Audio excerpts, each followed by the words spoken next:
Hey YouTube friends. So in our recent Soap Making Week promotion, we got asked quite a few questions. And one of them was, do you teach only goat milk soap? And that answer is yes. But there are reasons for that. So join me today and let's dive into why we teach goat milk soap only. As we're getting going with our video today, I want to show you my new shirt because I feel like all of you can resonate with this. So it says, never underestimate someone who makes their own soap. I feel like soap makers in general could rule the world. So this is my new favorite shirt from our soap making membership, Sassy Soapers. Anyway, just wanted to share that with you. But in our decision to only teach goat milk soap, there are reasons for that.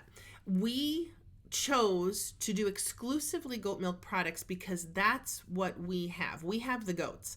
So we made that choice for our products a long time ago.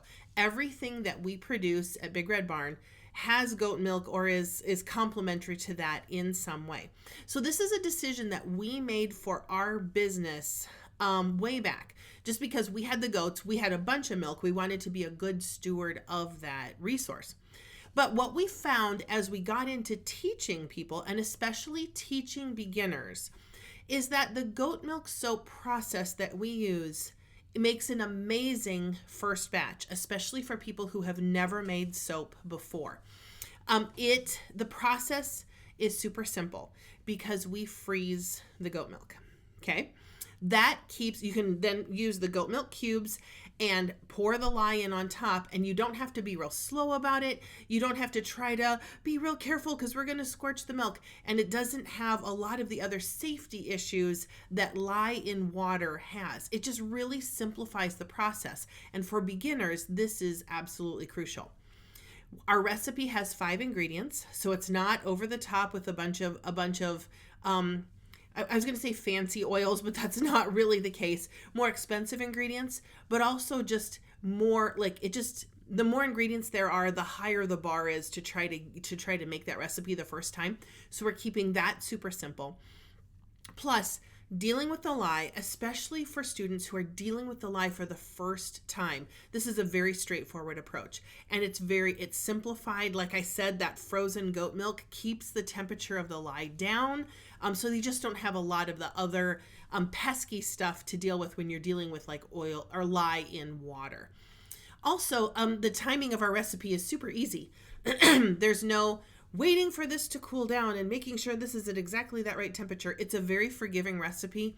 So there's like, they can wrap their mind around it, and there's not so much like nuance and finesse to the recipe. There is a little bit, but it really makes it easier for them to get a successful batch the first time.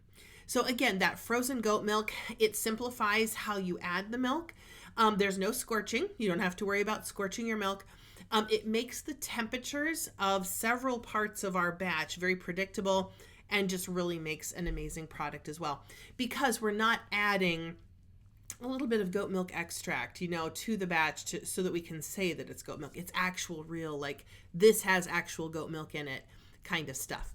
So makes a great product, which then makes them super proud of what they've made, because it really is like, it's a difference in the bar that you can feel. Now, the other thing that only teaching goat milk soap has given us the ability to do is we can make your first experience super, the safety part of it is so much better. When you are dealing with lye and water, you have to really be concerned about the lye fumes. Any lye in a liquid is going to be there's going to be fumes.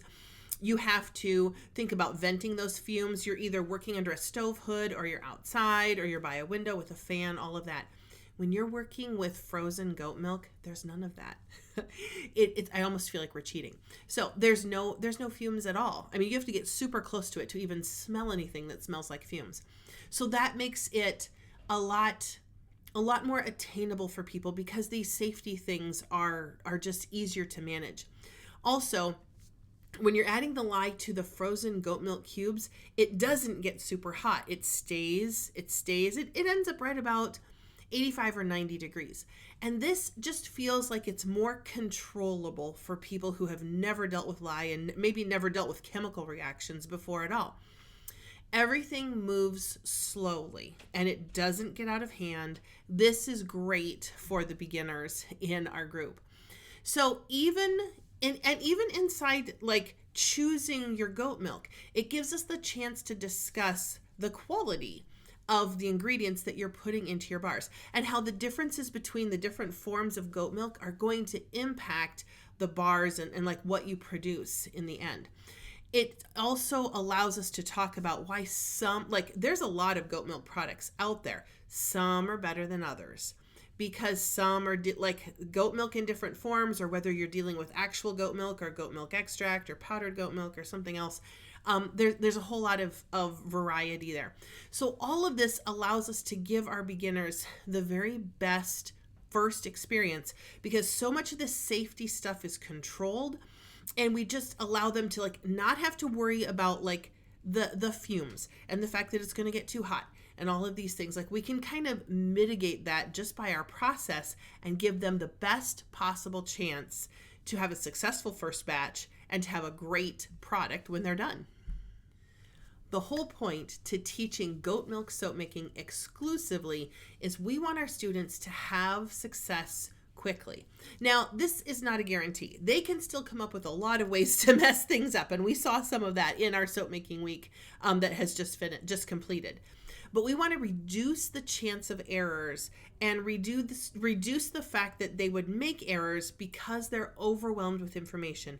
We want to simplify it down to just the basics so that they have the best possible chance of having a successful first batch.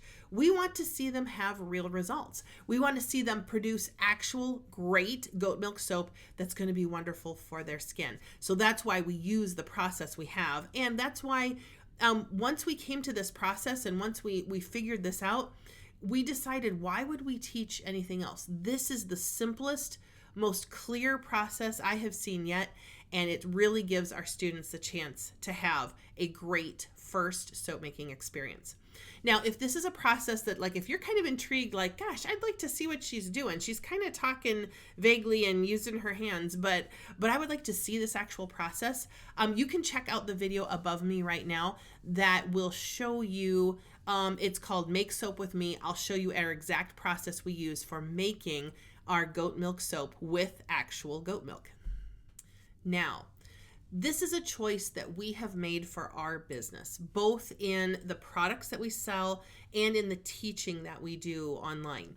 So, but this is a decision that we have made. And most of our reason is that we have the goats. So that's where we started with this whole process. So like we were kind of predisposed to this anyway. But what we found is it makes a really, really great product. And that product is very easy to teach because of the process with the goat milk. This is our specialty, but it might not be everyone's specialty. So with you and with your soaps and in your soap business, you might have a different thing that really has your attention. You might have other things that you grow or you have access to or you're passionate about or has really served you well that you represent in your product, and that's totally okay. My point for this video is know what your strength is. Know what your superpower is when it comes to your products and when it comes to your soap making, and really lean into that. Know what matters to you and your why, and then really, really lean into that with your products. Tell people about it. Tell them why you make the choices you do and what benefit it is that's going to have to them. You don't have to make the same choices we have. You don't have to be exclusively goat milk soap. That's okay. That's us. You may choose differently, and that's fine. But make sure people know what your superpower is, what this thing is that you're focusing on and why you do it. And that will help them naturally know why your stuff is amazing and why they should give it a try. One of the other questions that we got asked a bunch in Soap Making Week is, how do we get started with fragrance and colorants? How do we make sure we have a good start? What ones can we use? What's the process there? We're going to talk about all of that, how to make sure you've got good fragrance, good colorants for your cold process soap making. We're going to talk about that in our next video. So I'll see you there.